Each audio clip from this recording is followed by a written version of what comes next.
асосгузори сулҳу ваҳдати миллӣ пешвои миллат президенти ҷумҳурии тоҷикистон муҳтарам эмомалӣ раҳмон ҳамчунин зимни сафари корӣ ба ноҳияи балҷувон дар шафоати гулгашти марказии ноҳия бинои маъмурии бахши агентии меҳнат ва шуғли аҳолӣ ва бахши хадамоти муҳоҷирати вазорати меҳнат муҳоҷират ва шуғли аҳолии ҷумҳурии тоҷикистон дар ноҳияи балҷувонро мавриди истифода қарор доданд. хуш омадед пешвои муаззами миллат.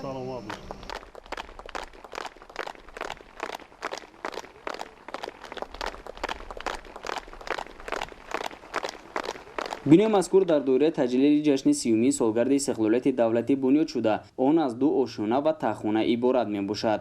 Шакл ва намои берунаи бино бо истифода аз усулҳои баланди меъморӣ оро ёфта ба симои ноҳия зебогии дигар зам менамояд.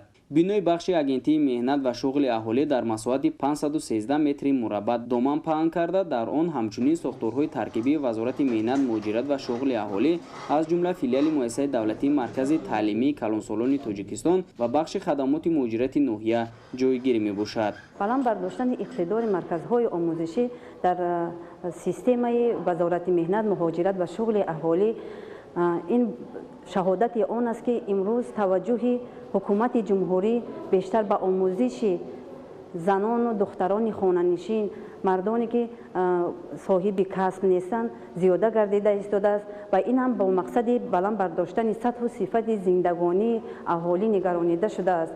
имрӯз бо шарофату дастгирии ҳукумати ҷумҳурӣ, махсусан пешвои муаззами миллати мо дар худи маркази ноҳияи балҷувон намояндагии филиали муассисаи давлатии маркази таълими калонсолон дар сохтори мақомоти шуғли аҳолӣ ба истифода дода шуд ки ин ҳам як тӯҳфаи арзандааст бахшида ба 30-солагии истиқлолияти ҷумҳурии тоҷикистон. қобил ва зикр аст ки дар ошунаи якуми бино синфхонаҳои омӯзишӣ барои касбу ихтисосҳои таъмири техникаи маишӣ, сантехникӣ, омӯзиши корҳои назариявӣ ва амалӣ барои ихтисоси қаннодӣ, утоқи қабули шаҳрвандон, филиали муассисаи давлатии маркази таълимии калонсолони тоҷикистон дар ноҳияи балҷувон ҷойгир буда, қабати дуюм бошад аз маҷлисгоҳ, утоқҳои кории бахши агентии меҳнат ва шуғли аҳолӣ, хадамоти муҳоҷират дар ноҳияи балҷувон ва дигар иншооти ёрирасон иборат аст. ман шахсан аз номи худам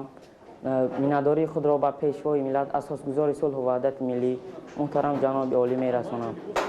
мехоҳам вобаста ба имкониятҳое ки имрӯзҳо ба мо пешниҳод карда шудаанд сипосу миннатдории худро баён намоям. мо ҷавонон кӯшиш мекунем ки дар ин хел марказҳои омӯзишӣ соҳибкасб гардида дар ободии ноҳияи худ саҳми арзанда гузорем.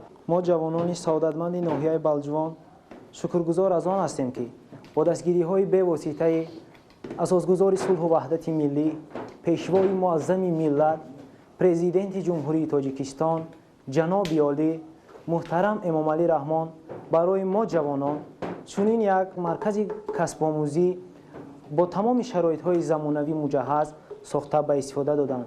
мо ҷавонони ноҳияи балҷувон ин рӯзро дербоз интизор будем. ҳуҷраҳои корӣ ва синфхонаҳо феълан бо таҷҳизоти замонавӣ пурра муҷаҳҳаз гардида, дар як баст то 30 нафар касбомӯзон ба омӯзиши касбу ҳунарҳои ба талаботи бозори меҳнат ҷавобгӯ фаро гирифта мешаванд.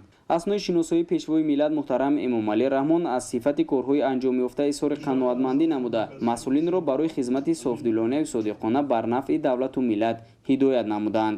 қобил ва зикр аст ки дар арафаи таҷлили ҷашни истиқлолияти давлатӣ мавриди истифода қарор гирифтани иншооти мазкур далели ғамхориҳои пайвастаи давлату ҳукумати мамлакат нисбат ба рушду такомули соҳаи хизматрасонии иҷтимоии аҳолӣ мебошад.